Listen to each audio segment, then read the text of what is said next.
Hello, mga bes! For today's video mga bes, nandito tayo ngayon sa Lala Garden Cafe. Dito lang yan sa Angeles City, Pampanga. First time nga namin magpunta dito mga bes. Kayo ba nakapunta na dito? Kung hindi pa, tara samahan nyo ako at itutol ko kayo. Ito yung pinakamalaking cafe dito sa Pilipinas. Pagpasok mo dito, bubungad na sa iyo ang napakaganda nilang ambience. Meron silang malaking garden sa gitna at ang kagandahan pa nito, real plants yung mga nakalagay dito, mga best. At fully air-conditioned sila dito. Napakaganda ng pagka-design ng cafe na ito at tunay na napakalaki ng cafe na ito kaya kahit na maraming tao, marami ka pa rin pwedeng upuan.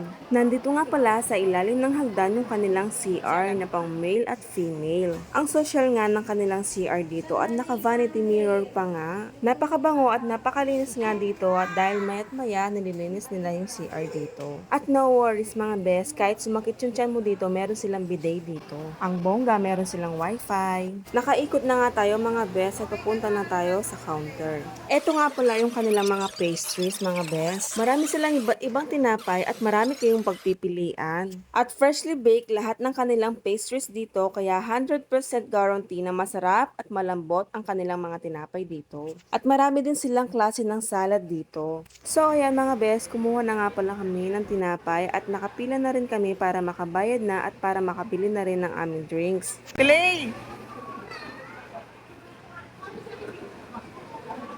Mauubos na ba yan? Parang kulang yan.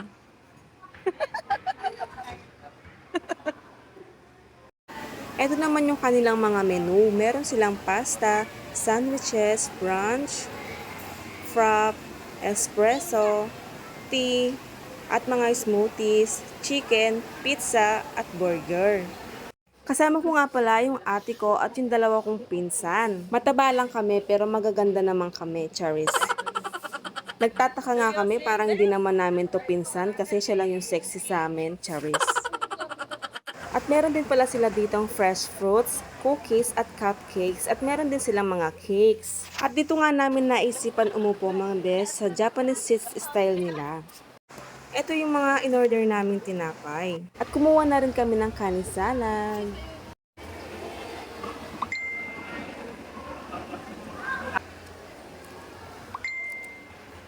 Kaya na yung preparation ni Pagpipig mo niya. Kasi mo ka. Nag-order rin kami ng pasta.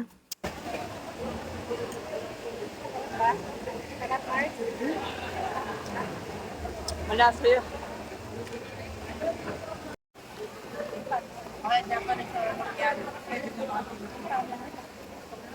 Shoutout nga po pala kay Goku. Nandito lang pala yung hinahanap ng Dragon Ball. Charis lang. At sa mga hindi pa po naka-follow sa aking page, mag-follow na po kayo at mag-like and share sa aking mga videos para lagi kayong updated sa aking mga bagong videos. Yun lamang po. See you on my next mini vlog. Salamat. Bye-bye!